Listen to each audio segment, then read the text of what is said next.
Sir भी join करेंगे थोड़े समय से। सर का नाम है प्रोफेसर सौविक घोष। तो देखे रहिए, SOU करके आप सर्च करिएगा, आ जाएगा।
सर ज्वाइन कर चुके हैं। जी नमस्कार सर, वेरी गुड इवनिंग। को होस्ट बनाइए पहले, रोहित जी आप सर को को होस्ट बनाइए। हाँ सर तो को होस्ट हैं। सर मेरी आवाज आ रही है आपको प्लीज? डॉक्टर अंकुर शर्मा।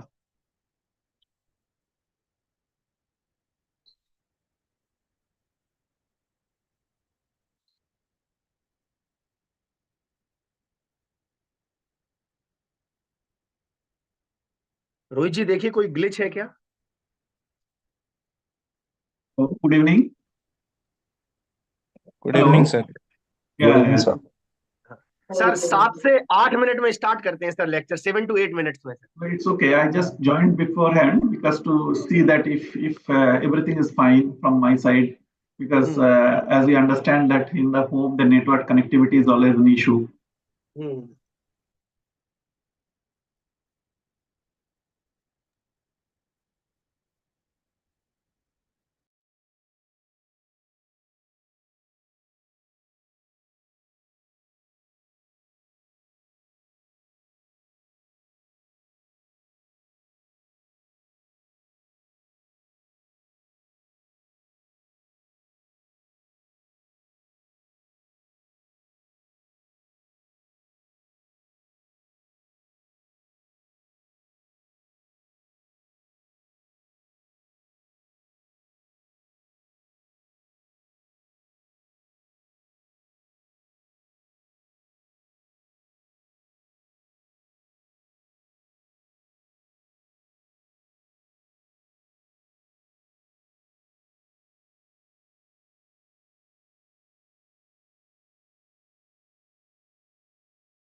नंदिनी, आपको आवाज आ रही है मेरी? Yes, हाँ जी I सर, आ can. रही है। नंदिनी, आप इंट्रोडक्टरी रिमार्क प्रोसीड करिए।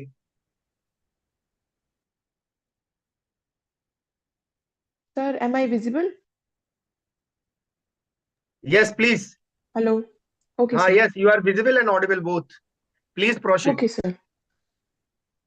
Hello everyone, a very warm and lovely good evening to one and all.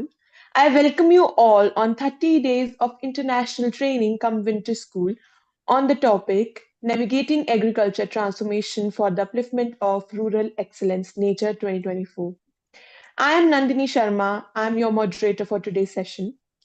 Today is 25th day of our training organized by Agri Meat Foundation Bharat in collaboration with CIMMYT Mexico, Southern Federal University of Russia, ICARDA Lebanon, World Agroforestry Center for International Forest Research Kenya, ICRISAT Hyderabad, Manage Hyderabad, SKLT SHU Telangana, MGUVV Durg, CCHAU Hisar, IGKV Raipur, IERI New Delhi, MHU Karnal, NDRI Karnal, ICR DCR Puttur Karnataka, Stanford University, and University of California. It is my great honor to introduce you today a distinguished academic and one of the stalwarts of agriculture extension sciences in India, Professor Souvik Ghosh. Professor Ghosh is currently serving as a professor in the Department of Agricultural Extension at Vishwabharati University, West Bengal. With an impressive career spanning over 25 years, he has significantly contributed to the field of agricultural extension, both his research and teaching. His journey includes 13 years as an agriculture research scientist and 12 years as a professor, during which he has shaped the future of agriculture practices and research in India. A recipient of numerous prestigious awards, including the Lal Bahadur Shastri Outstanding Young Scientist Award and the ICAR Outstanding Team Research Award, Professor Ghosh's contribution extend far beyond the classroom. He has authored over 300 publications, including 125 research papers in high impact journals, 50 technical and popular articles, and 10 books, solidifying his position as a thought leader in the field. Professor Ghosh's leadership also shines through in his role as a mentor. He has guided several PhD and MSc scholars, fostering the next generation of researchers and practitioners in the agricultural sector. His dedication to advancing agriculture practices is further reflected in his coordination of national level training programs aimed at enhancing capacity building efforts across India. We are very fortunate to have Professor Ghosh with us today. His topic for today's session is Climate Smart Farm Communities for Sustainable Rural Livelihood. We look forward to gaining invaluable insights from his wealth of experience and expertise in agriculture extension science. Please join me in welcoming Professor Souvik Ghosh. Over to you. The session is yours, sir. Thank you.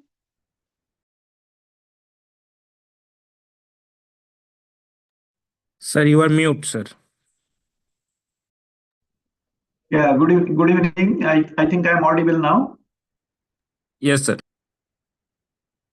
Okay, thank you, organizer, for considering me worth enough to dealing a particular session in this very important training programs being, organized by the community, which is including national level as well as international level. So I first welcome all the participants, as well as I express my gratitude to the organizers to giving me the opportunity to share some of the thoughts or experiences which I have gathered during my recent works.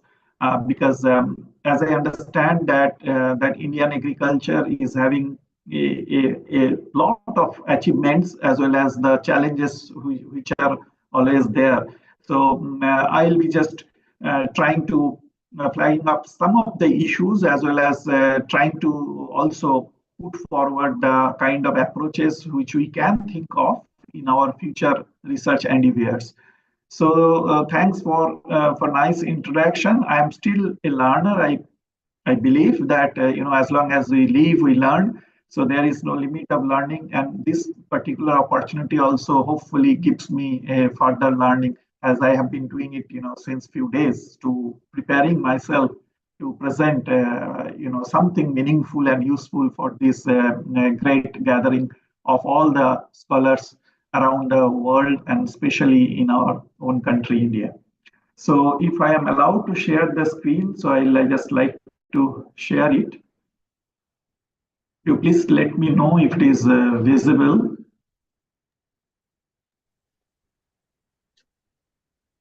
Yes sir, it's perfectly visible. Okay. आप please Let me. इसको PPT mode पे कर लीजिए sir. Yeah, I'm doing it. Yeah. Yes sir, done sir, done sir, done sir. Okay. Sir, kindly check once the slides are moving or not, sir. Yeah, please. Is it okay? Yes sir, yes sir, slides are moving. Please proceed, sir. Please proceed. Thank you. Okay. Thank you for making me comfortable that everything is all right. But you are free to interrupt me if there is a network issue or anything. My telephone number is also there. So you can just call me if I am anyway disconnect, because if I am in a flow of presentation, I may not be able to understand that whether I am audible and then slides are moving or not. Anyway, so good evening, everyone.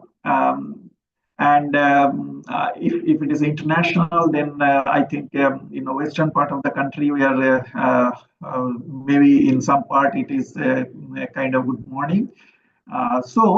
Indian agriculture has always been under this scanner in the sense since our independence till to date, because India is the country where it is basically the agrarian economy. The entire economy of the country is depending on agriculture. We all know that we have a great journey since independence of our country, but not that great when we talk about the agricultural production scenario, because we are passing through a kind of a scenario in 1950s. We all know it was a food scarce scenario, and there is a lot of efforts in 1960s to make the country food independent, and that's how we say the 60s is the decade of green revolution. But even then there is a kind of food scarce to food shortage. This was a kind of in a scenario, but the end of this the last century and beginning of the present century, we became food sufficient with a significant agricultural contribution, agricultural research contribution, and the contributions of our farmers friends. And it is such a coincidence. Today, we are in the 25th day of this particular training program. We had a Christmas 25th December yesterday, and we are welcoming 2025 in time to come. And another important day which we have passed is 23rd December, which is National Farmers Day.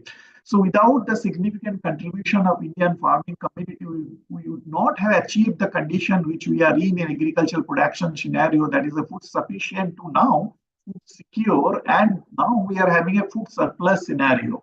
So this is a great journey of Indian agriculture. Before I go to the challenges, let me also talk about certain revolutions which happened in the country during the last 75 years, starting with the Green Revolution, which has made the India food independent. Then come the 1970s when we witnessed the White Revolution. Down the line, we had a blue revolution in terms of the significant increase in the fish production. Then we have an oilseeds revolution. We have a horticultural revolution, which is the golden revolution. Then we had a silver revolution in terms of the significant increase in the production of the egg. Then we had a coffee revolution, and then wool. So you can imagine that agriculture and the other allied sectors have significantly contributed and enhanced the production. To give certain facts, then you can also understand that the food grain production of the country is, we are reaching around 329 record million tons, which is a record production. It is a 6 times higher what we are having since independence. There is 11 times increase in the horticultural crops production, 18 times increase in the fish production, 10 times increase in the milk production, and 53 times increase in the egg production. And I think we take all pride that the Indian farming and Indian agriculture has taken the country in the top of the ladder in the world after China in some of the commodities, but in certain commodities we are in the first position. Like we all know that fish production, that milk production, the fruits and vegetables production, poultry production, livestock. So we had a great standing in the world agriculture. Even then, in case of the food grains like the paddy and wheat, we are standing the second position. So cotton and other things. So let me take you this particular graph, which is a bit of a disturbing and maybe a kind of a challenge, because even though we had a great growth rate of around is 2.7% an annual growth rate, and 6.7 times that the contribution of agriculture and gross value added product has increased.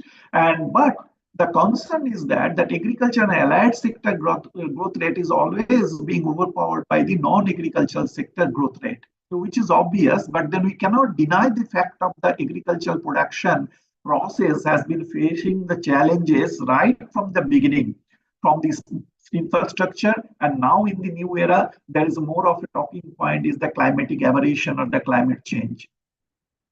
Just try to give you another kind of impetus over here, that how India has performed in different agriculture and allied sectors.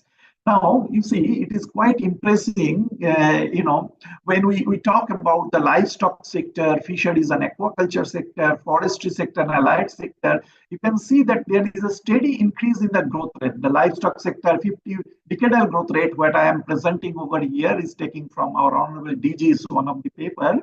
And then you can see that 3% to 7.5%, in fisheries at 5.6% to presently 8.6%, the decadal growth rate in forestry and logging, that in wood industry 0.5% to 3.5%, allied sector 2.8 to 3.5. But what is much bothering for us, that the crop sector growth rate, which we have achieved 3%, now the decadal growth rate has been lagged 1.5%. The researchers, the academicians mainly make a point over here that the decrease is largely because of the climatic aberrations, climate change events, and climate change phenomena. What is happening regarding the availability of the food production? This has been increased, and it has increased from 772 grams, which we are having during the 50-51. We often quote that, and now we have reached to the 1700 odd grams per day, which is quite outstanding. But as I was telling right now, that the ranking of the India's in different crop sector, why I'm presenting, because this will gives us an understanding that where we are, what the challenges we have in terms of the climatic aberrations, and how we can address that. I hope that this will help you to understand that the Indian agriculture is at the peak, is that it at peak, but then it is such a sector and such a dynamic challenges are that we cannot be complacent over here. See here, the rice production, I was telling that that it is India's rank is the second, wheat also. But what is the botheration is that even the production wise we have achieved the second position, but there is a gap between, if you see here, the productivity that the highest is 43.42, that is 4.34 ton per hectare, and in India it is now 2.72 ton per hectare. In same case of the wheat productivity, it is 5.52 ton per hectare, but in Indian condition, it is 3.4 ton per hectare.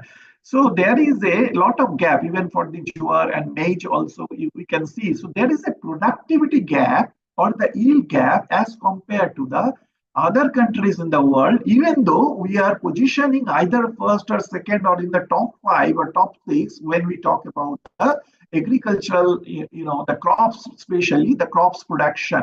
Okay, so now if we further look into that the standing what I was just presenting just last slide, it is just continuation to that. And here you see that the highest productivity which can be achieved or which has been achieved by the country like Germany.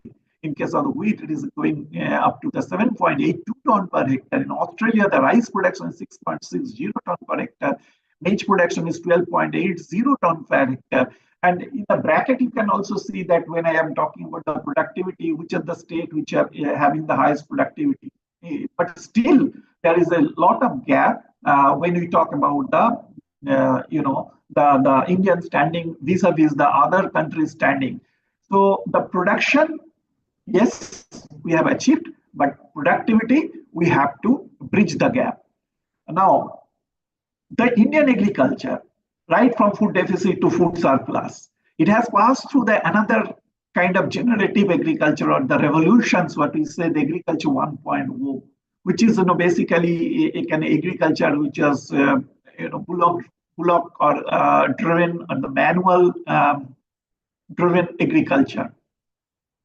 Then we have passed through a kind of an agriculture when we can see that there is a process of automation, I mean the mechanization rather than automation. It is the use of machines in the agriculture which has been emphasized, which is that it is agriculture 2.0.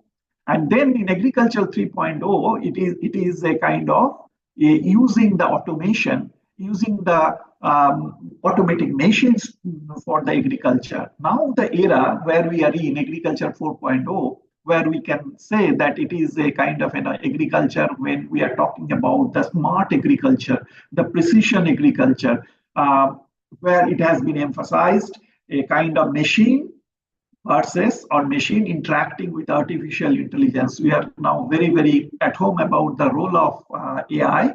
I hope some session has also been conducted, the power of AI. But the problem is that agriculture 4.0 is being transforming towards agriculture 5.0, and the emphasis has now been shifted from that human intelligence interacting with the artificial intelligence. So, because it is being perceived that only artificial intelligence operated machine or unmanned, the robot or unmanned machines may not be sufficient, because in agriculture the challenges are different. Agriculture requires the human intelligence. We cannot negate the human intelligence. So that's why instead of robot, now there is a saying of cobot. So that, the coexistence of human intelligence and artificial intelligence. Now, perhaps we are talking about agriculture 5.0 in an era when we are having a 5G network. It is the era of 5. So we are all talking about the agriculture 5.0 with the 5G network. It is very much possible. But for what? It is for society 5.0. We should not forget that agriculture 5.0 is the subset of industry 5.0. It is a subset of industry which will be kind of a vehicle or a pathfinder to achieve society 5.0, where the society will be a kind of, full of harmony, happiness, there will be an equity, there will be a resilient community. So this is what is being vouched for, and this very terminology has come from the country like Japan. We all understand the role of Japan always play in a global sector, whether it's the industry or any sector for that matter. So they always value the societal impact, and that's the reason that being a social scientist, we always look for using that, agricultural innovations or whatever the technological innovations is there. It's to make into the practice at the societal level and development of the society and the farming society and the farm livelihoods. Now, see here why we are so much concerned about the climate as a factor in case of the Indian agriculture. Now, here it is the recent the report which I am having from the World Economic Forum. Of course, it's not maybe 3 years old, but then status say that extreme weather happen to be a kind of the first risk for the global agricultural scenario or the global climatic scenario, followed by that climate action failure. We all know that climate action is the need of the hour. We have been talking about perhaps for more than a decade, since the inception of the National Innovation of Climate Resilient Agriculture by Indian Council of Agricultural Research in 2011. But still there is a climate action failure. And then third is the natural disaster or human environmental disaster. So what this particular, the report, the global risk report presents before us, that the extreme weather events and the climate action failure are the two major risks. The global, global level, it is being felt. Now,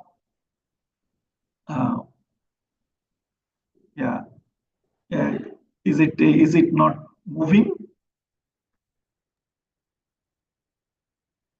Moving. Yeah, please tell me if this slide is moving or not, because I think it's moving, sir. Moving, sir. yeah, it is moving, no? Okay. Yes, sir, it's Yes, moving. sir. Okay. So now you please try to see over here from that risk report, the World Meteorological Organization. I'm just putting over here some of the international data along with the Sustainable Development Goal in our hand. We know all that we have to achieve Sustainable Development Goal by 2030, and how much we have done it, that is a big question. But if you look into the overall ranking of India has improved in case of the Environmental Performance Index since 2018. But it continues to remain at the bottom in several individual indicators, including air quality and climate change. We are all concerned about the air quality of the Delhi and many of the city. Right now, I am in Durgapur, which is another industrial city, and there is also a concern about the air quality. So the air quality and climate change has still been a kind of, a concern.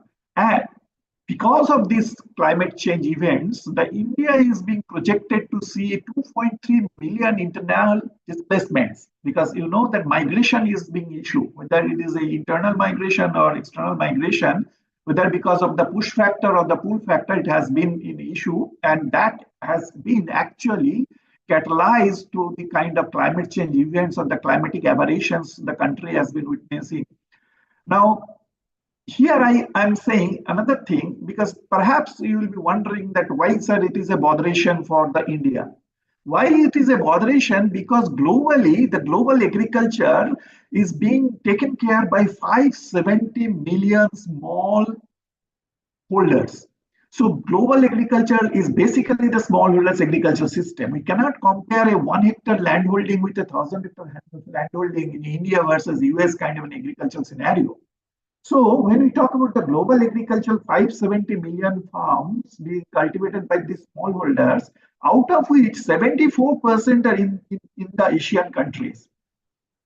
And out of that, 35% is the home in China and 24 to 25% in India. So 1/4 of the global farm, the smallholders, is the home of India. And as we understand that Indian farming communities, the land holding, it is around 86% of the farmers are the marginal and the small farmers. So when there is a climatic aberrations, climate change events happen with that kind of a bigger holding, they have no other option but to, leave the agriculture, the migrate, because the agriculture is also seasonal. So the places where it is a seasonal for the, lean season employment, they have been moving. Now here you can see that because of these climatic factors, the triggering effect has been realized in terms of the migration. We can see that 2020 happened to the warmest year, and that 12 of the 15 warmest year happened to 2006 to 2020. Now please try to correlate with the crop growth rate, crop sector growth rate, where it has showed decline, because as we understand, the crops are much more susceptible. Their tolerance level is very, very, less as compared to maybe the other sector which we have talked about, livestock and fisheries. Now, 2011 to 20, that is the decade. It's been declared as the warmest decade with a kind of, anomalies of 0.34%, degree centigrade of the increase in the temperature. Coming to the Indian scenario. Now, there is a nationwide agricultural loss which is being anticipated by that, again, economic forum, that it will be more than $7 billion US, which will severely affect the earnings of the large part of the population. We are all aware of that how much concern the government and we are regarding the farmers' income. And there is a lot of emphasis on how to increase the farmers' income, if not double. So the climate change is being considered as a serious threat to the livelihood of the Indian farmers. 82% of the farmers, here it is somewhere it is 86% even, is a small and marginal category. And with a huge production potential, which is already being witnessed, 329 million tons of the food grains have been produced by the Indian agriculture, that is smallholders agriculture. Now, 76% of the internal displacements, what I was just referring to, globally in 2022 triggered due to the climatic disasters. That's the previous slide I have showed you. And India is the 4th worst hit country after China, Philippines, and Bangladesh by climate disasters, causing more than 3.5 million. Now, you please try to understand that the food grains are the main, the sector of the agriculture. When we talk about the crop sector in the Asian countries, China followed by India, which is supplying or the feeding the entire world. Now, if we look into the Indian cyclonic events happened, so decadal. So the last decade, 2011 to 2020, 33 such events happened, which is more than any of the decades events. So we can understand that there is a growing incidence of the climatic aberrations in terms of the cyclones. And there is a kind of analysis on the vulnerability. There we can find that the Eastern Indian states mainly are in the great suffering, because we understand that the coastal east coast, that the states like Odisha, West Bengal, those generally witness, along with the Andhra Pradesh and in Tamil Nadu, the more incidence of the cyclonic storms and the climatic aberrations. Of course, the other parts of the country also equally suffering.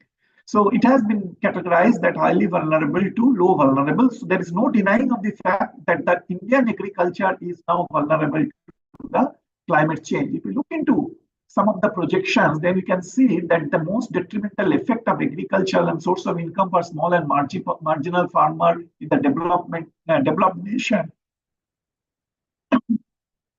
is going to happen because of the climate change. So, sorry.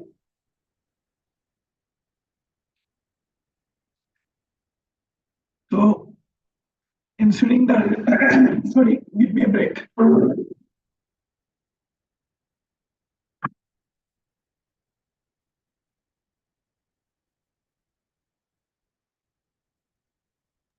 Okay sir, please take care, आप पानी पी लीजिए आराम से sir.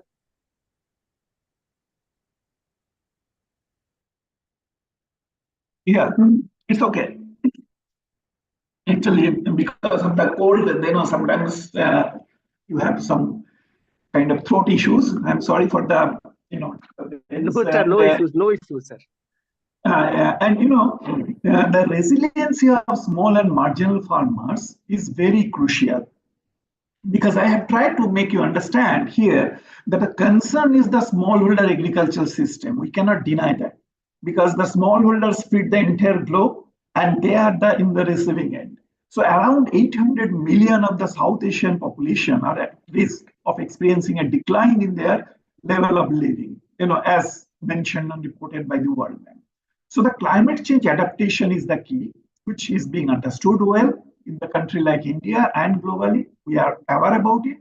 And the context-specific climate-smart socio-technical innovation bundling is the potential option. This particular concept has been arising from the Cornell University group of researchers led by Barrett. They have talked and they have found that there is a agri-food system transformation happening. So if there is an agri-food system transformation, because we know that we have become more of a lacto-vegan dietary pattern, and if it is to happen, then the technology has to change, which has to be climate smart.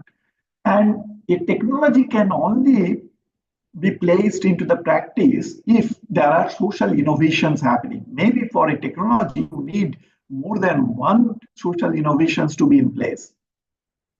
In this backdrop, I'm just trying to put here a particular scenario that till now what we have discussed is that there is a rising population, so there is a rising demand of the food production, and we are still good enough to meet it, and hopefully we'll be meeting it. But what is happening, there is a less availability of the water, and there is a less per capita availability of the land. So here lies the challenge, that when there is a kind of productivity challenge we have passed through. Now that from productivity challenge to we are having a kind of challenge in terms of the infrastructure. When we talk about agriculture 5.0 or digitization of agriculture, digital agriculture, smart agriculture, and then it requires a kind of investment from the farmer's perspective. And also when farmers are investing, they need to have a better revenue, better market access. So India, which is the home of 17% of the world population with 4% of the water and 2.4% of the land base, we can understand the kind of challenge this country is having. Now, the most important issue for us is the natural resource management, because many a time we talk about the climate change, but what farming community actually look for? What for they are suffering? Either they are suffering from problem of plenty with a more rainfall or the more water or the flood situation, or there is a problem of scarcity. That is the less water, less erratic rainfall. That is the so either is a problem of plenty or it is a problem of scarcity in terms of the water. Now the water also regulates the soil because that is the medium of the growth. Now here I just try to see over here, show you over here that there is a disturbances going on. And when we talk about the climate change or the climate smart agriculture, carbon smart agriculture, we are talking about placing the conservation agriculture also another umbrella. Now, why conservation agriculture is being emphasized? Because if the soil is sickened, as our, the Punjab and Haryana and Eastern Uttar Pradesh is often being talked about, and the conservation agriculture is being practiced in Indo-Gangetic plains. What's amazing, the concept of conservation agriculture in the Latin American countries and that Australia, if you look, that their conservation agriculture is being done in the rainfed ecosystem. Whereas in contrast, in country like India, where Indo-Gangetic plain, as you understand, it is the groundwater irrigation or groundwater exploitation is so high for agriculture. There we are now practicing or we are trying to promote the conservation agriculture. So the whole plethora of challenge for Indian agriculture is different. It is more, challenge in case of the irrigated agriculture to sustain the growth and then increasing the growth or the production or productivity from the rain-fed agriculture. That's why there is a program like bringing green revolution to Eastern India and other things. So there are different approaches. I'm not just going into the detail. So the concept is coming like climate smart agriculture, climate resilient agriculture, natural farming, regenerative agriculture, conservation agriculture. So there are a number of terminology which we can precision agriculture 4.0 essentially talk about that energy smart, resource smart agriculture. Basically, what we're trying to do in this agricultural scenario, we are trying to make as precise use of the the resources as possible and tapping the renewable energy, the wind energy, the solar energy, so that that can be sustained. And at the same time, we are trying to taking care of the environmental issues like in terms of the climate smart agriculture. The whole concept of climate smart agriculture actually is being flagged by FAO in 2013, in which they say that it is the agriculture that sustainably increases the productivity. Please underline productivity. What I said in the initial slides, try to show that why there is a productivity gap. And if Indian agriculture is looking for anything now, is to enhance the productivity, because production, there is no issue. We have been increasing. So productivity increase will lead to the production increase, because your area has been now stagnated. Rather, it is being reduced because of the industrialization, urbanization. Then the enhancing the resiliency of the farming community, building this resilient farming community or the agriculture through the adaptation, and reducing the greenhouse gas emission through the mitigation wherever possible, enhancing the achievement of the national food security and development goals. I hope that that all of us understand by this time that what the climate smart agriculture is looking for. So it is the enhancing the productivity, ensuring the food security, the adaptation in place, and the mitigation of the GHG emission. Now, please let me allow to take a pause and see what's happened in our country. Last 1 decade of initiative or more than 1 decade of initiative. The physical sciences, they have been doing a lot of researchers on forecasting, modeling, simulation studies, how to make a better natural resource management. All those researches are going on. The biological sciences, they are trying to come up with the resilient varieties. So climate resilient farming intervention, resilient varieties, bioresource conservation, managing biotic stress, all those things researchers are being doing on. The chemical sciences have been emphasizing that how to mitigate the greenhouse gas emission, the energy, use, all those things are being done. But what exactly with the social scientists people have been doing?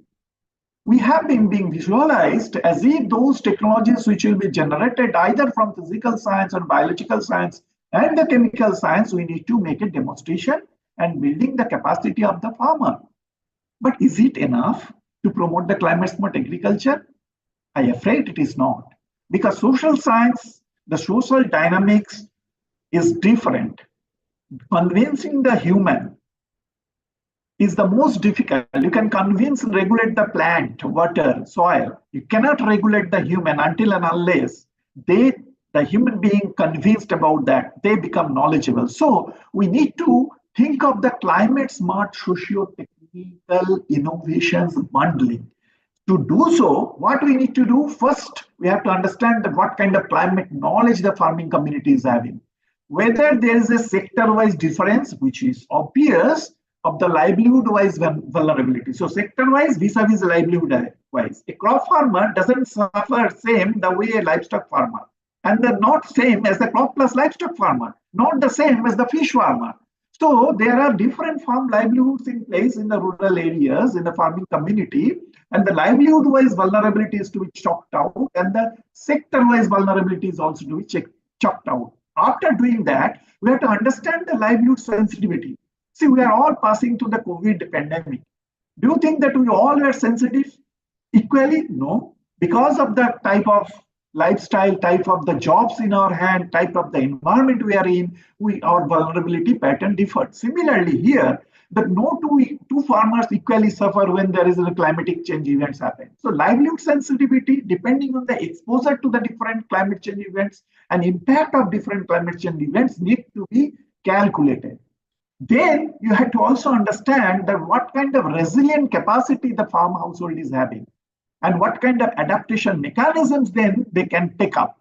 Because whatever technology we give, it ultimately depends on the kind of capitals or kind of background or kind of knowledge they are having. Accordingly, they will maneuver the technology, they will use the technology, then the desired output will come. Is it not? And to happen so, isolated manner, small and marginal farmer, I don't think it is possible. So what you require? You require a kind of institutional infrastructure, institutional arrangement for making this climate smart agriculture promoted in the farming communities. So the social sciences, the agri extension science, I am afraid cannot be only visualized to demonstrating the successful technologies or building the capacity through training programs. They have much bigger role to play because they are the far line man. Their research takes into considerations of the human knowledge, human intervention. So therefore, they need to do it in a very systematically, in a very methodological manner. As I was saying, that there is a nomenclature change from the agricultural extension. Now we are talking about energy smart extension, climate smart extension, information smart extension, whatnot, nutri-smart extension. And when we say the climate smart extension, if you look into the definition which has been given, it is essentially looking for some kind of awareness programs to be created, climate workshops to be conducted, climate trainings to be conducted, climate smart farmers field schools to be done, demonstration to be done, dissemination. So these are the all advisory services. The irony of agricultural extension science is that I often compare it with the auto rickshaw. The front wheel is always being visualized when an auto driver is driving, is it not? And he cannot see, he cannot understand that the rear wheels where from the energy is being generated and that giving the direction to the auto rickshaw. Similarly, when we talk about extension science, the extension advisory services like a front wheel is being overemphasized. But extension advisory services has to get the innovation and energy from the rear wheel, that is extension education as well as extension research. I am afraid the Indian, agricultural scientists or the agricultural scenario often has overemphasized that front wheel of the auto rickshaw or the extension advisory services only for any program which have been happening in terms of national innovations of climate resilient agriculture or anything. And they are expected to do all kind of advisory services without strengthening the research and education. The strengthening of extension research will hold the key that whether this climate smart agriculture or digital agriculture to happen or not in the country, there is no denying of the fact. If anything, successful Indian agriculture has happened to be because of the the wholehearted efforts of the extension umbrella. Often it is under the pressure or under the challenge, and it is being blamed. Okay, somebody has raised the hand. Is there an issue? Am I not audible? नहीं sir, आवाज आ रही है। Doubt clearing session हम lecture के बाद रखते हैं सर, तो लेक्चर Okay, जैसे ही okay. खत्म होगा उसके बाद रखेंगे sir. Okay, please. So somebody who is raising the hand, please bear with me. Please ignore So sir, please ignore. okay, so so what's happening till now, if you look into the scenario of the agricultural extension research, I'm just trying to put forward here because we cannot see or cannot, ever think that research, education, extension in a compartment. I'm sorry for that. It is a continuum. Research, education is again the inputs given each other, and that actually gives a kind of innovation for extension.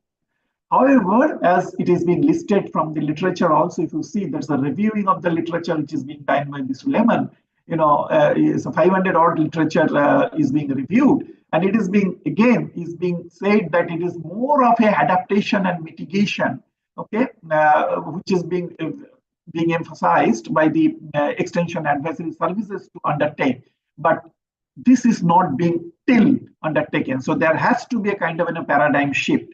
How it is to be done, just let me present before you the next few minutes. See what's happening. I am just trying to put in a diagrammatically. So what do we want? We want from soil resiliency to social resiliency, is it not? So if agriculture has to be resilient, the farming community resiliency is in the focus. Now, if it's a farmer household, then you can see that in a farmer's household is having their livelihood status in terms of different assets holding. They have a defined knowledge level on the climate, and they are having a vulnerability and resilient capacity profile. Now, taking into these three considerations, we have to prioritize the climate smart agricultural innovations and that to be promoted rather than going in a scale neutral manner. Not one size shoe fits all. So that we need to understand. And for understanding that, we have to look for certain kind of a framework which need to be addressed through our research. See, as I was telling that, physical asset holding, natural asset holding, human asset holding, social asset holding, financial asset holding, this holding of the farm household actually determine how much resilient or how much vulnerable that particular household is. Depending on that, they will take their decision, because farms decision making or farmers decision making is very important. It is a very complicated, very dynamic. Number of factors are responsible, right from economic, social, cultural, environmental, agricultural. All factors come into consideration when they make a decision. So making decisions is always being influenced by their assets holding.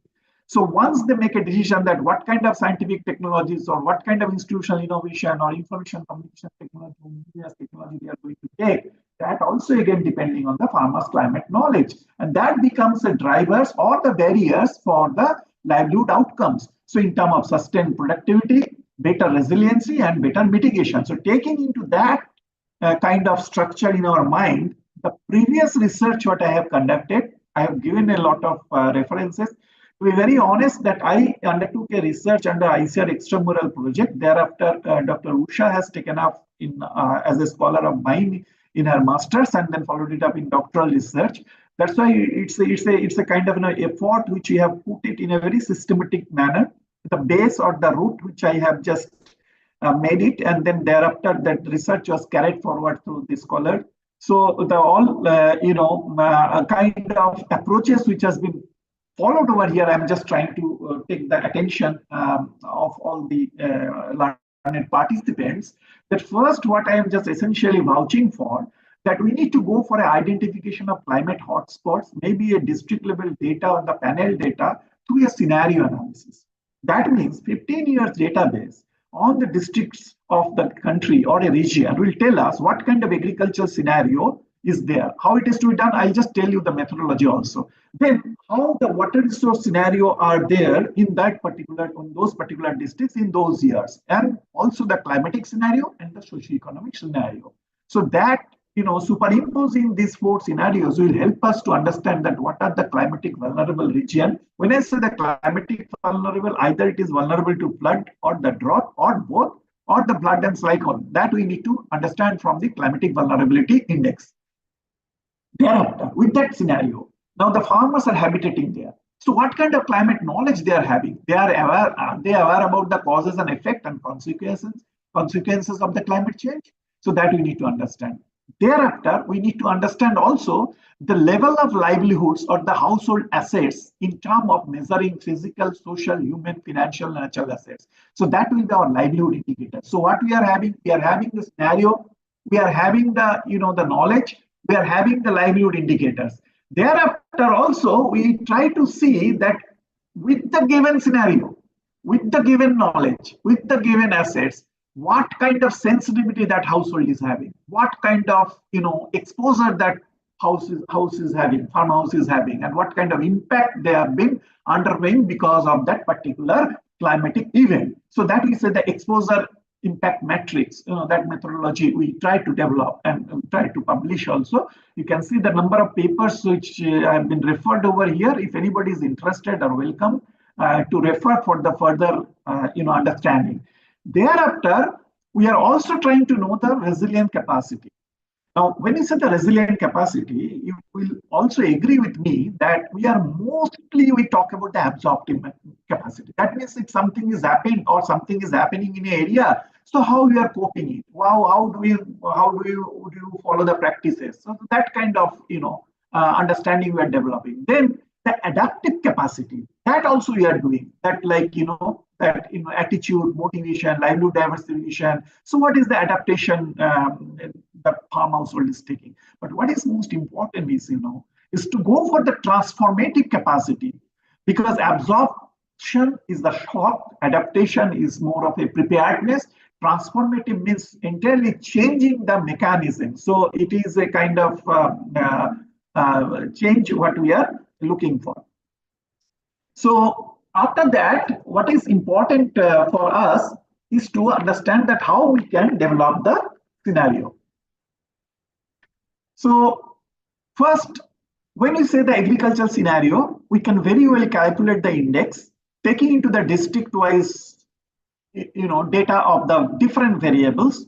So the variables can be 10, 11, 12, because there are different kind of availability of the data, right from your gross cropped area to gross irrigated area to cropping intensity to fertilizer utilization to input utilization to area under high yielding variety, all kind of the variables you can accommodate, and you can develop a composite index.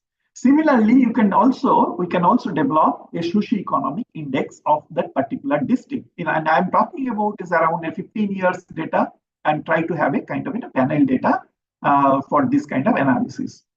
And then we can also calculate the climatic vulnerability index.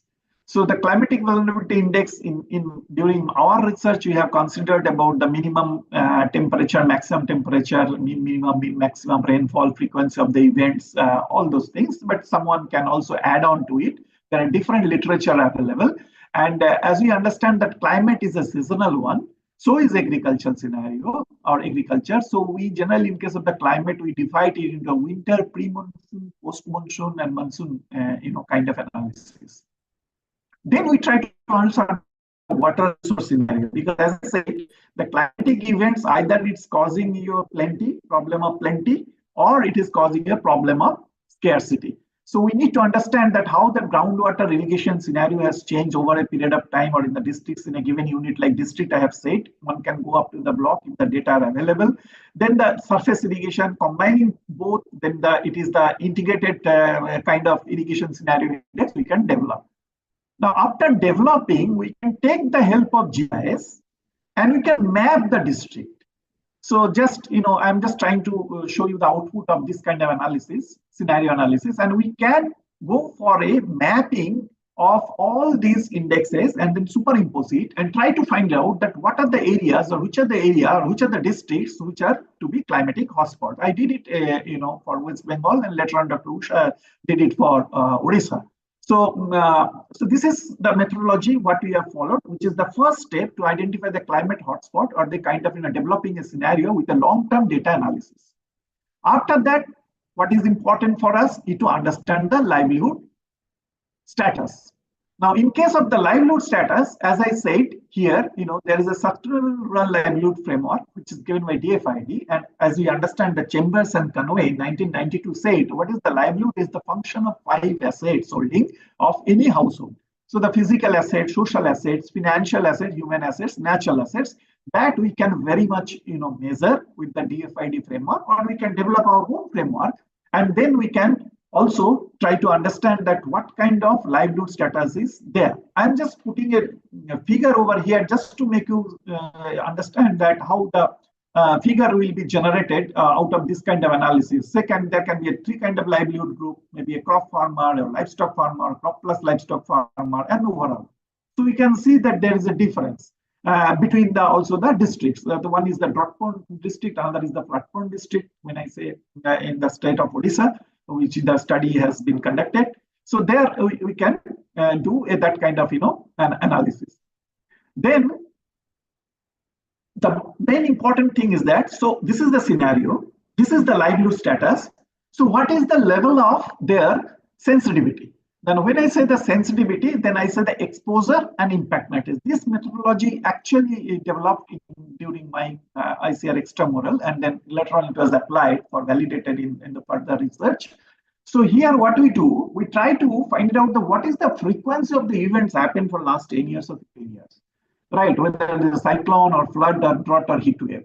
Then the sample household in our research have been demarcated. Say, for example, here I have given in a diagrammatic manner, it's a crop farmer, livestock farmer, and crop plus livestock farmer. So there is a number of households, say, for example, n is equal to 100, here n is equal to 50, maybe here is equal to n is equal to 70, maybe.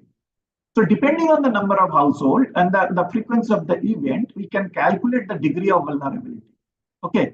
And degree of vulnerability is calculated at the household level, and then we can add on.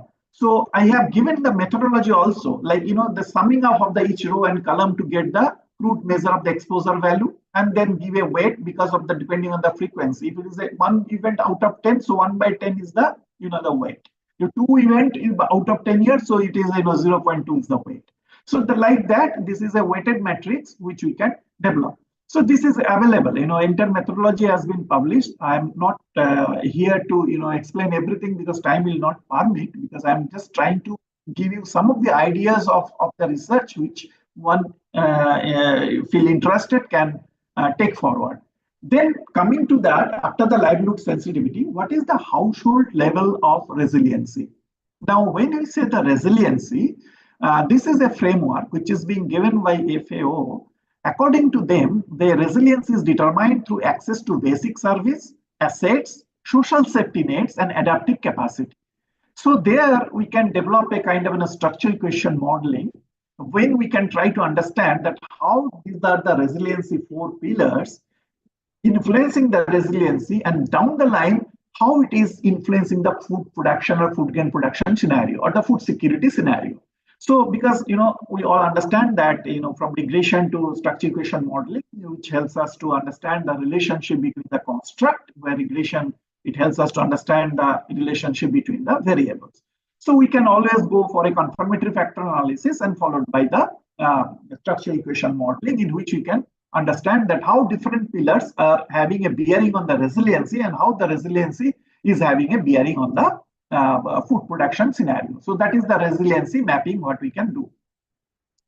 Now this is another framework which I'm trying to put forward here. Now what next? First, please remember, I said that is the scenario analysis. We are saying the 4 kind of scenario: agricultural scenario, water resource scenario, and your socioeconomic scenario and climatic scenario. After scenario analysis, I am talking about the livelihood analysis. That is the status. Again, 4. It is a game of 4 over here. In the livelihood status is the 5. So I'm sorry, physical, social, human, financial, and natural capital, which we can measure. Then in that case is the livelihood sensitivity, and of course beforehand we have measured the climate knowledge. Thereafter, we need to understand that what technologies or what innovations is going to work in a given area. Because it is very important for agricultural sciences to understand that not 2 flood-prone areas are same, not 2 drought-prone areas are same, not 2 cyclones are same, not 2 cyclones effects are same. So that is the reason very location-specific analysis only is the way out to finding more these innovations into the practice. Otherwise, few will be practice, others will be waste. So what we can do here, I have just tried to put forward through this structure. You can find this is also being in the paper. So here we are suggesting a farmers participatory prioritization framework. This framework actually vouches for two types of measurement. One is that climate smart agricultural effectiveness, and another is climate smart agricultural innovations upscaling ability. When you say the effectiveness, the pillars are, according to the definition, productivity, resiliency, and mitigation. But we have added the income because we understand when it is a smallholders agricultural system, the income is the issue, and income is one of the the driver of any innovation. So we have considered these four. We have tried to find out the weights to be given, and for each innovation we have tried to measure from the farmer's perspective that how much that innovation has been able to enhance the productivity, enhance the income, bringing the resiliency and causing the mitigation. Depending on that, we have calculated that climate smart agricultural effectiveness index for each innovation. Similarly, after that, becoming the effective in a particular area, how much or how many can be upscaled or outscaled also can be determined again with the farmers prioritization framework, and that is based on the technical feasibility, cost of the technology, the gender inclusivity of the technology, and synergy with the government plans. We have taken 4 parameters. Any researcher can add on to the parameters with proper justification. There is no harm because we are doing research, is it not? Many a time we think that we are doing some kind of invention. No, I am afraid we are not doing so. Neither we are doing some kind of a discovery which is existing and we are finding it out. No, we are trying to add on, or we are trying to, putting forward our thoughts in a location specific manner, because research local is very important when we talk about the agricultural science research. So please do not restrict yourself that no, okay, this is the 4 parameters, we have to stick with that. No, you can add on, you can delete, you can add with the proper justification with the literature backup. Now, if we apply this particular framework, then we can generate this kind of a table. I'm just taking it from as such from the research paper. So you can get into the detail in that paper. Calculating a climate smart agricultural effectiveness index. Now here you see this index value for when it comes to the natural resource management, the green manuring is having a higher index value, whereas the renovation of drainage is having a lower index value because the farmers have not prioritized it, has not found it suitable, or has not found it feasible in their own ecosystem, agro-ecosystem. Similarly, in case of the crop farming, when we find that relay cropping is having a better index along with the flood tolerant, variety cultivation, it is not that much, we can see for the other practices. Similarly, the livestock farming. So this is a kind of the same innovations, climate smart agricultural innovation index, effectiveness index. Similarly, the same technology, how much it can be, upscaled. So they think that the traditional drainage or the drainage can be upscaled, but provided they need a kind of support from the government. So this is the kind of index which we can always calculate for each of the innovations in a particular system. So this is the another table where you can see the institutional innovation. As I said, that any technological innovation cannot be successful in isolation, so we have to have institutional innovations. So number of institutional innovations also being studied. So like that, we can work out that what technology, what innovation is good enough for a particular locality, and how much upskilling ability that particular innovation is having. So that for that policy recommendation in the similar agro-ecosystem. So there is a kind of transformation in the agriculture sector is happening. Many a time we are obsessed with the primary agriculture, is it not?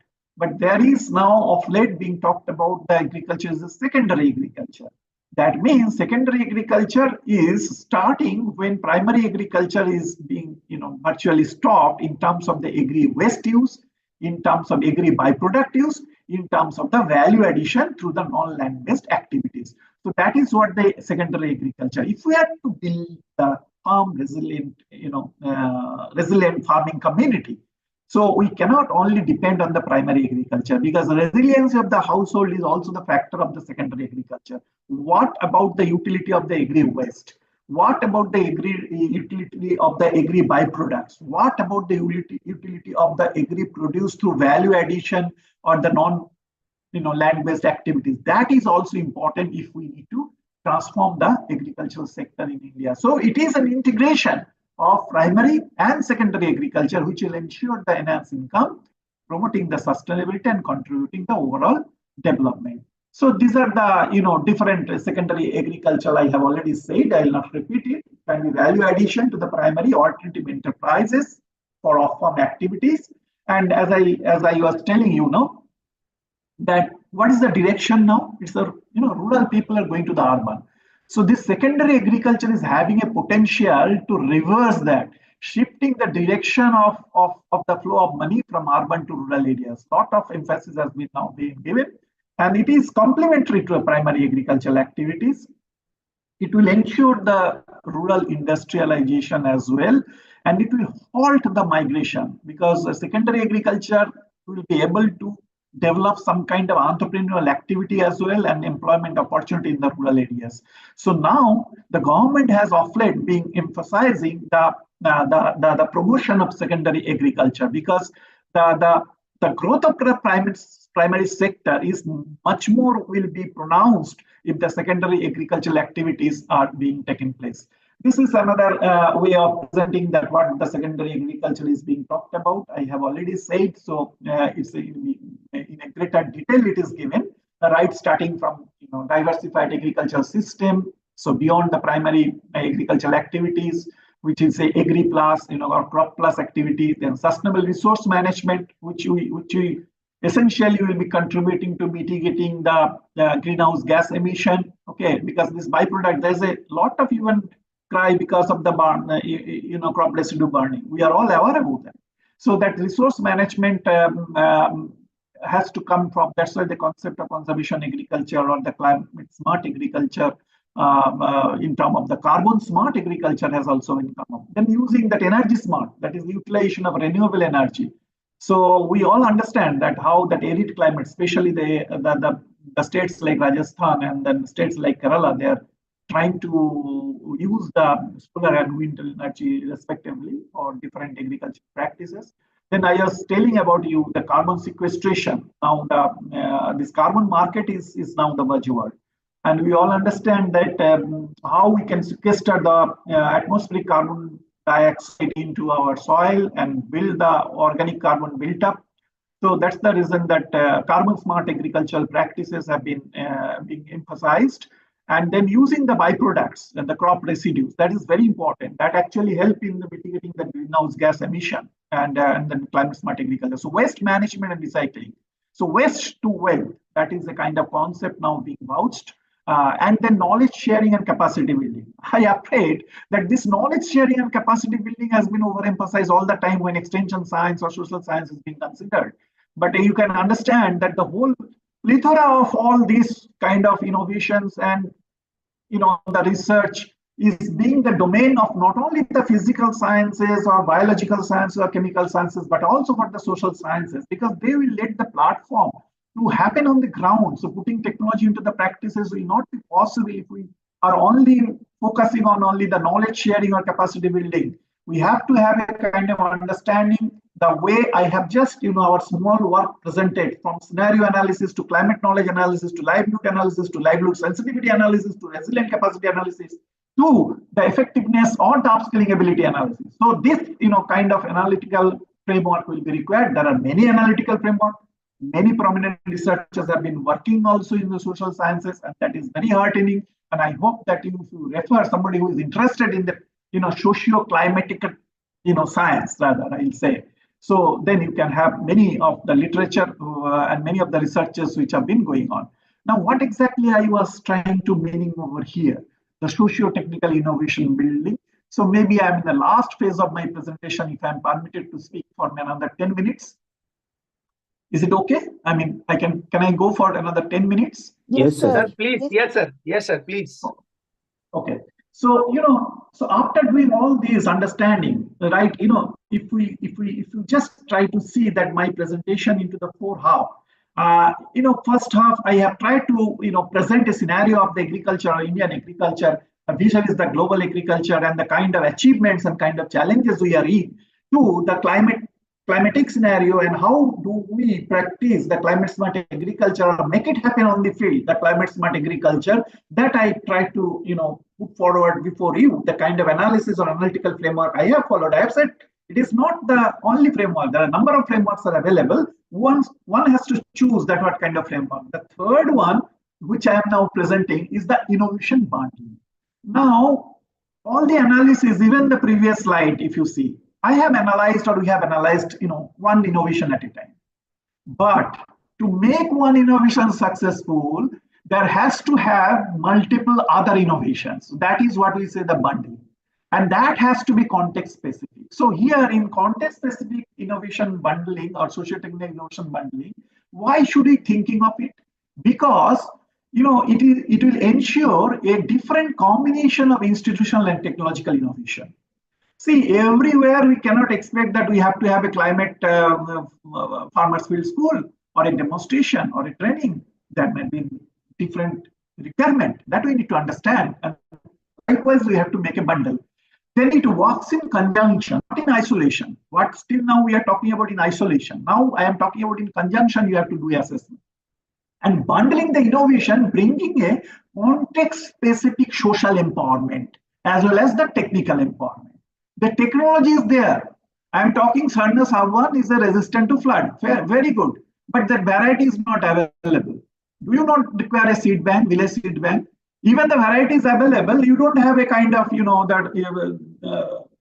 the plowing machine is available. So don't you require a custom hiring center you want? So for make a variety, you also want the knowledge, how to, what will be the package of practices, how much or water tolerant that variety will be. So we want a kind of, a amalgamation of institutional innovations with a technical or technological innovation. That is what the concept says.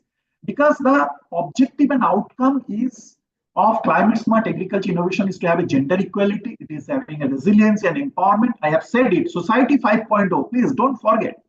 Whatever great thing we have been doing, there is no use if there is no harmonious society with the happiness, with the equity, with the empowerment and the resiliency. So the outcome has to be a kind of sustainable livelihood. And the promotional driver who can drive it, the extension advisory services. So that is the driver. The government policies, safety net programs and forward and backward linkages. Now, this is the kind of, a schematic presentation that what can be the accelerators, what will be the pathways. Because, is a human mind, the human brain. That's the reason that Agriculture 5.0 is talking about human intelligence in conjunction with artificial intelligence, rather than looking at artificial intelligence in isolation. It cannot going to be successful if human intelligence is not in operation, right, for agricultural sciences. And then the responsibility, the policies, the monitoring mechanism, the markets, the financial support, the funding support, and the trust. And that requires a kind of convergence of all the stakeholders at the ground level. So this is the diagram essentially is talking about the convergence to bring a sustainable food systems by all the players. This picture, this diagram will make you clear. Suppose we are having a scientific technologies, production-related technology, improvement-related technology, protection-related technology, natural resource processing, all. Now, can this technology in isolation be successful? No. For that, we need a support of ICT. Nowadays, everything is, you are talking about the digital agriculture. So digital agriculture is much more depending on the computer-based and the mobile-based applications. So we have to have a digital support, digital advisories, a knowledge hub. Then we have indigenous technical knowledge, the farmer's own innovation, own wisdom. That we cannot, separate it out. So we have to have some kind of, a kind of convergence over here also. And to make this all happen, you have a social innovation or institutional innovations. So that innovations are to be isolated along with the isolation of a particular technology. How to do it? See, here I am giving an example. Suppose you want to focus on reducing the vulnerability to climate change, right? Now, how we can do that? One innovation, technologies say you go for a tolerant varieties, flood tolerant or drought tolerant varieties. Now, is it enough to find that varieties in practice? No, because we have to ensure that there has to have a climate knowledge of that farming community regarding that flood or the drought or the varieties to be cultivated Then we have to have a climate smart farmers field school to make them acclimatized with this process of farming and what is to be done. Then we have to have a seed storage or the village nursery or the village level availability of the seed. You have to have the climate smart assistance fund, and we have to have the ICT backup in terms of Kishan Mobile Sandesh I have given. There can be any kind of mobile app, maybe Kishan Suvidha or whatever. So that means to make a variety, to have a place into the farmer's field, we need to have other innovations. It has been happening silently without any bunching effort or bundling effort by the researcher. But this is the time that once we are talking about the technology, what are the necessary conditions for technology to putting in practices in terms of the social innovations and institutional innovations bundling, we need to also earmark. So this is what I just wanted to tell about the socio-technology innovation bundling, and if it is to be done, then entire role of the extension advisory services will be changing not only from capacity development to the reflective learning. They have to engage in the policy development. They have to give a provision about the incentive input infrastructure to the farming community, then farmers group formation, because as you all understand that when you say about the smallholders, the most important thing is the farmers aggregation. And the most happening farmers aggregation model in India is farmers producer organization. This particular concept has emerged or has, has on a rising trend from 2003. And if I to say certain data, then 2003 to 2019, only 9,000 odd FPOs were there in the country. But last 4 years, there is a quantum jump and another 35,000 FPOs have been added. So now around 44,500 FPOs have been in operation in India. Now everything has to look for a FPO. Why I'm telling? Because it brings a economy in scale, economy in production, economy of utilizing of inputs, and it also ensures the marketability. So that is the power of FPOs, and that is the reason that the government has also increased around 500 crores of the budget in the financial year, and also said that another 10,000 FPOs to be added on, as all of you might be aware about it. So if the digital agriculture has to happen, if the climate smart agriculture has to happen, if the socio-technical innovation bundling has to happen, the FPO should be looking to as a kind of an nucleus or as a model. Because Farmers Cooperative has brought a white revolution. You all know about the Amul success by Korean. So there is a time now that when FPO will be a kind of vehicle for making the digital agriculture or the climate smart agriculture or the innovation successful, because individual level it is very difficult to adapt. But when there is in a group level or an aggregation level, it can be always a possibility. So this is a kind of strengthening of extension advisory services has been talked about. I'll now last 5 minutes. So India now, I have said that achievement and challenges. I have focused on climatic challenges and how to address through a given framework, and what can be done in terms of bundling. One of my scholars, Ruchi, has been working on it, and it is very heartening that her proposal also being considered one of the best proposal out of 5 proposals in the in a British Council meeting in Delhi, and then also her proposal has been included for making a oral presentation for an innovative idea in the International Association of Extension Education conference to be held in Scotland in next year. So you understand the importance of now the bundling or the amalgamation or the grouping. Till now we are talking about the farmers amalgamation or farmers aggregation. Now we are talking about the aggregation of technology and social innovations. So India now and to 2047, what is the driver? Demography increasing, demographic pattern changing, population increasing, consumption pattern changing, technologies are changing.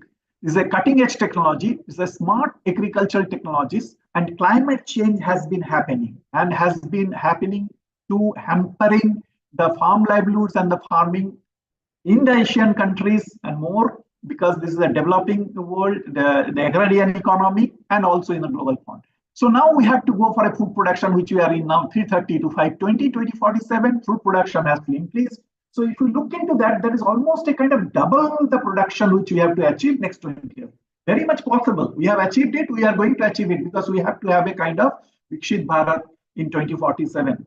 in the event of 100 years of our country's independence. So the population, as I was telling, it is to be increased, and poverty has to be decreased. So this is the challenges what we have to have. And so for having a Vikshit Bharat, now 7 priorities have been underlined by the government. So first, what is being said is a Shaptarshi, or 7 priorities for India. First is inclusive development. So reaching the last mile. Who are going to do that? In case of that rural population, you all know it is agrarian livelihood. So there's a farmers. We need to capture the youth power. Okay. And then that is possible once we promote the secondary agricultural activities, the rural industrialization. The financial sector has to be strengthened. There has to be a green growth, green economy we are talking about, unleashing the potential. So we are in the Amrit Kal. This Amrit Kal is being already Honorable Prime Minister has been talking about, and we have to achieve the Vikshit Bharat 2047, and there has to be an improvement in infrastructure investment. So this is in our hand, and the reforms which have been pinpointed over here. I have already said about the resilient agriculture, secondary agriculture, digital agriculture. I have touched upon these 3, which will be requiring a use of frontier technologies and transformation of the agri-food system. So, that when said the resilient agriculture, we all know carbon positive, water positive, energy positive. In secondary agriculture, basically emphasizing on circular agriculture, value chain agriculture, rural entrepreneurial agriculture. And when said that digital agriculture, it takes in everything in a integrated manner. If I am allowed again to see that 5G driven innovation. In the last RISE Congress, I was asked as a panelist to present. I was tempted to share with you. So the smallholder farmers and digital agriculture, is it not? So how is it possible? It's often being asked. Often being our mental block is, oh, how can it possible? Our farmers are very poor. They are resource poor, but it's possible. First, you have to have a kind of capacity building. Then you have to have user-friendly applications available. Like I have named, there are a number of mobile applications are there. We all are aware about it. Kishan Suvidha, E-Nam. There are a number of digital grid. So there are a number of applications. Only thing is that the literacy that has to come, and reduced access cost. Input cost is to be reduced. The digital device cost is to be reduced. That government policy, they have been doing it. You know that there is a lot of programs have been like Prime Minister Gramin Digital Saksharata Abhiyan. So a lot of emphasis has been given, and that will make an inclusive environment. Haves and have-nots will be not there. There should not be any digital divide. And then cultural respect has to be given, and then communication tools. This is a kind of a nutshell. So what can be the pathway? So first we'll start with the technology gap, recognizing that what is not there. Then we have to ensure that 5G internet connectivity is there, and IoT and other devices are implanted. Okay. Then the sensors are deployed. Then the collecting the data, which will be analyzed. Okay, and then it will give a decision support system, which will allow us to use the resources as efficiently as possible, and that will give the higher yield. That is what, in a nutshell, we are talking about the digital agriculture. So what is the main objective? The customized advisory. Okay, optimum crop management for that. And it is farmer-centric services and government efficiency. These are the 3 will be the major objectives to make it successful. So there is certain, components for the digital farm. This is the model what I am just presenting over here. It is one of my colleague who has been, working on it, and in time to come, Dr. Mukherjee from our ICR regional, research complex of Eastern region. So I have been privileged to look into this particular proposal. That's why I'm just putting forward it. But what exactly it is talking about, I just try to put here in a diagram. So here, the idea is that your sensors will give you the idea about the soil fertility, soil moisture, right? Data. Also, it will give the climatic data and weather data. Now, all these data will be along with the satellite image or GIS mapping, that will get into a kind of big data, and that will be analyzed. That is the big data analytics. From the basis of that the machine learning algorithm will be developed.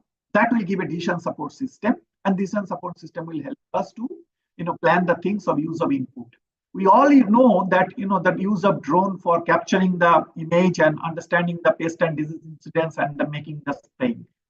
So all these devices, when a particular farm will be having, the most important is that digital literacy, which is around 23% or to 30% level, varying spatially in our country. So there has to be a digital learning hub in every organization, right from research organization to extension organization to the farmers organization or farmers producer organization.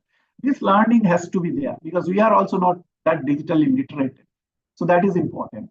Now, as I said, that if you look in here, digital literacy and training will be the key that will develop the capacity, then affordability and accessibility of the technology, then the customize the technological solutions for making digital agriculture in place, and then connecting with the markets through the digital platforms. It has been happening. It has to happen in far more rigorous manner, and a kind of community-based digital hubs can be created.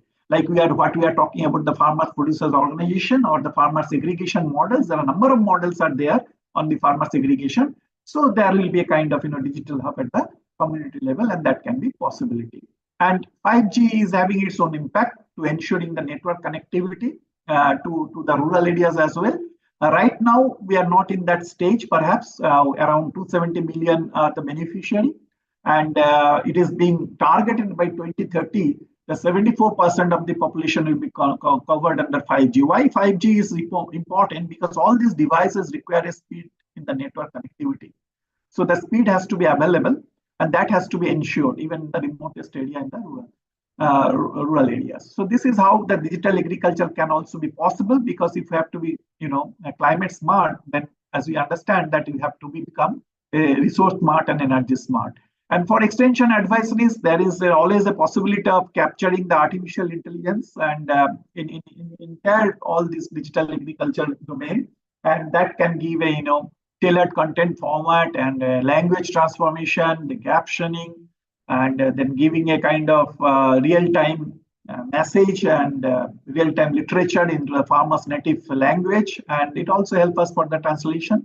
So that's all. I mean, if you allow me to conclude that climate smart agriculture is going to be key, along with and please never ever try to understand that climate smart agriculture is something which is different from carbon smart agriculture or conservation agriculture or the precision agriculture or the digital agriculture.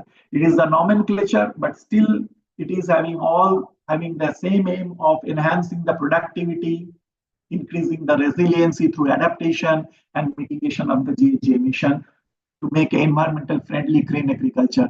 And it actually encourages a kind of a coordinated effort, a convergent effort of the farmers, researchers, private sector, civil society, policymakers, everybody in this particular efforts to building the evidence. This is very important. Now we are talking about the co-creation of knowledge, co-creation of technology, co-creation of innovation. We cannot do it in isolation. That's why I say that it is very important to look into the research, education, extension, or education, research, extension as a continuum rather than looking as a compartmental way. Then there will be a difficulty because one compartment will blame another compartment and survive, and then sufferer will be the society. But that is not the aim of Society 5.0.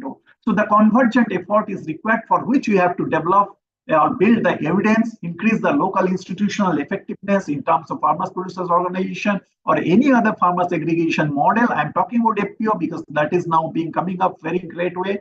Then fostering the coherence between the climate and agriculture policy, linking the climate and agricultural financing. The funding is always a key. So the CSA or the climate smart agriculture varies from business as usual approaches because it emphasizes to deliver flexible context specific solution. And it is not that one size shoe fits all. No, it is location specific, content specific, and that has to be supported by creative policy and financial initiatives. So extension advisory services, which is otherwise being looked into as a demonstration mechanism or capacity building mechanism tool, or the platform, I am afraid it is not about that, because upskilling of CSE is not merely disseminating the information or advising the farmers that how to adapt a climate smart variety or practice or product. But it is necessary, of course, but it is not sufficient. But rather, it is a precondition to achieving the desirable impact of the climate smart agriculture. So it has to look into a kind of an analytical framework before they think of about pushing only the information. So must be combined with the other innovation management. So it is more of a management role that extension science or the social science, and it is under the management discipline which has to play in real sense for whatever the agriculture we are talking about.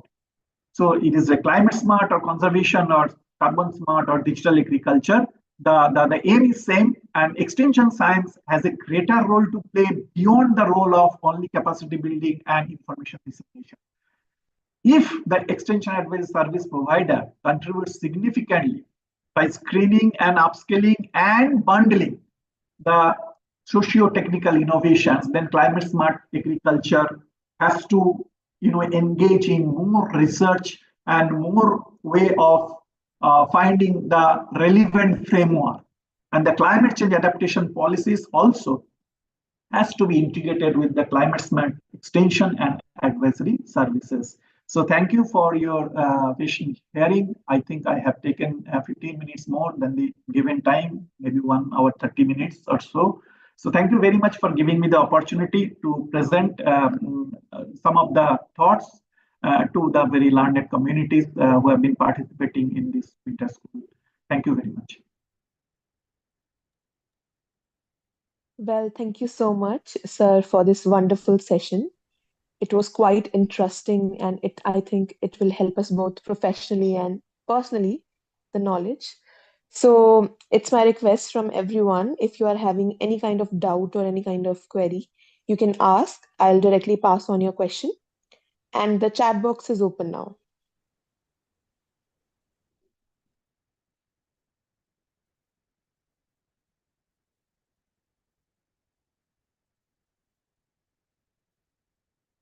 Yes, please, you can also speak.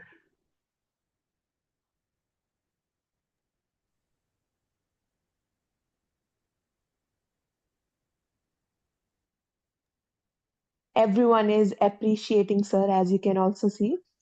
And we Yeah, have I got can. the question. Yeah, one. Sir, what will be the financial equivalence of one carbon credit in India? So it is, of course, it's difficult for me to answer this one. So I beg apology because it is maybe a answer will be better given by any soil scientist or chemicals who hold on that question to put forward it to the appropriate expert, because the carbon credit and the carbon market and its the equivalent amount, that is it is not my domain, but I hope that you get the answer from the expert who is having expertise in the carbon farming. Yeah, I'm sorry for that. Yeah, anything? The next question we have got, that how can we draw impact of services delivered to farmers or farm women? Yeah, so it's a very important, as I was vouching during my presentation, that most of the innovations which we are now talking about at individual level, it is very difficult, and that is the reason that the concept of bundling or the social innovations or institutional innovations have come. You must be aware about the another facet of agriculture, that is gender mainstreaming agriculture. I was just looking for some of the research undertaken, even my scholar also, that the migration is a phenomenon. And then when there is a male migration, the left behind woman is having a beneficiary as well as under certain pressure. Beneficiary in terms of decision making, in terms of empowerment, in terms of involvement more in agriculture, but then suffering more from the drudgery, more from the work. And when we talk about that involvement of the women or gender sensitive, I think that you are aware that the government is also now promoting the concept of drone Didi. So when a woman can have the training and have the license to operating the drones, there are a number of initiatives which have been taken up to capture the talent and the manpower in the women, because we all believe in agriculture that every aspect of agriculture is being more participated or more contributed by the women. That is another part of the story. And that is the reason that gender inclusivity, one of the parameters which in our framework we have kept, because any innovation which is gender neutral and gender inclusivity is there is a lot of opportunity to finding it in place, right? Here also I just like to share one experience. When you talk about even aggregation model, see the self-help group. The self-help group which are all women, and in the southern states of our country, it is far more successful. So the role of women and bringing them or capturing that talent into the aspect of any cutting-edge technological innovations is always a mandatory. There is no denying of the fact. And how it is to be done? There are a number of efforts, as I given an example of Drone Didi. Another example is the Pharma Producer Organization. Another example of a kind of aggregation model in terms of self-help group. Of course, that is not for agriculture, but then there are certain groups which are very much women-led. There is a success of Farmers Producer Organization, which is far more women participations are there. So that is very much possible and very much happening. Okay, sir. The next question we have got that can you please clarify the criteria in realizable potential? Clarify the criteria of realizable potential of innovation, I guess. So if it is the realizable potential of the innovation, generally what happens that earlier we used to have a gap analysis, okay? The technology gap and extension gap. There is gap between the research firm and when it put into the extension or the demonstration, and then gap between the demonstration yield and the farmer's field yield. So when you say the realizable potential, but what can be realized? That again, we can do it from the farmer's perspective, because innovation's potential varies from one agro-ecosystem to another agro-ecosystem. That's the reason I have given emphasis on the scenario analysis. And I have said it that one innovation cannot perform equally in all the places. So when we are putting criteria of understanding the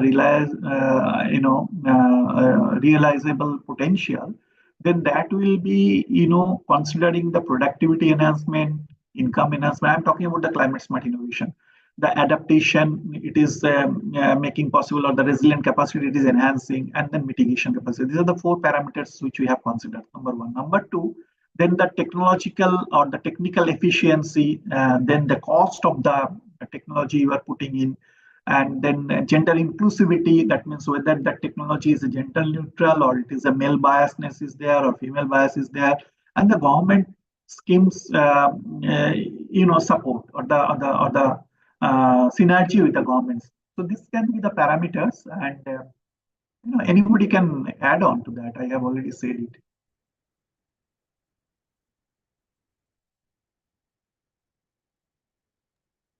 Okay, sir. The next question is CSA is possible if soil health is smart?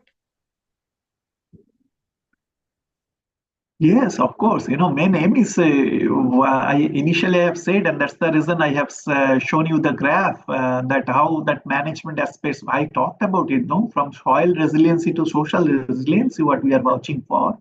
So climate smart agriculture is actually making the entire farming smart, the soil management smart, the water management smart. That's why that soil and water management, soil fertility management, water management, if it is smart, then you get a sustained productivity, improved productivity, and you bring in the adaptation, bring the resiliency into the farming, and decreasing the greenhouse gas emission. So yes, of course, the soil is an integrated part, and that's why if the look into the carbon, that's why I said, the climate smart agriculture, under the big umbrella of climate smart agriculture, the conservation agriculture is standing, carbon smart agriculture is standing. Climate smart agriculture is an umbrella term. When you talk about the conservation agriculture, the very aim is to make the soil, soil fertility sustained, restored. When you say the carbon smart, then the atmospheric carbon dioxide is to be sequestered, or it is to build up the soil carbon. So it is all about the soil management when you talk about the agricultural sciences, soil and water management, because there is the crucial inputs, a crucial medium. Yeah. Yes, any more questions? Everyone is appreciating that session was very informative. So I think that's it. Okay, Thank you thank you very for having much. giving this informative session.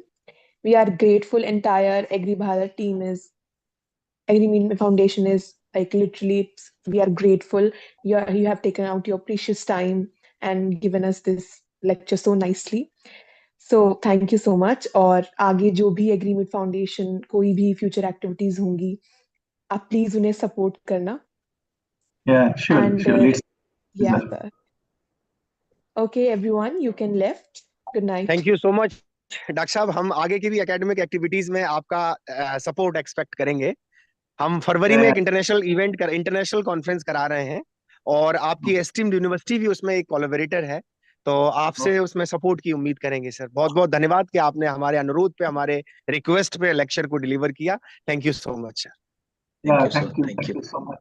Hopefully, it has been, useful for a few of the interested delegates. I try to put forward many thoughts, maybe in a limited time, but I hope that some of the interesting areas may be sir cropped एक up from request this. है sir, एक request है कि कुछ participants मुझे message कर रहे हैं कि उनको नोट्स प्रिपेयर करना है, आप पीपीटी शेयर कर दीजिएगा। That I'll try to do it. No problem. Okay okay sir, thank you so much sir, thank you. Thank you, sir. Thank you, sir. Good night, everyone. Okay, good night and happy New Year 2025 to everyone. You too, sir.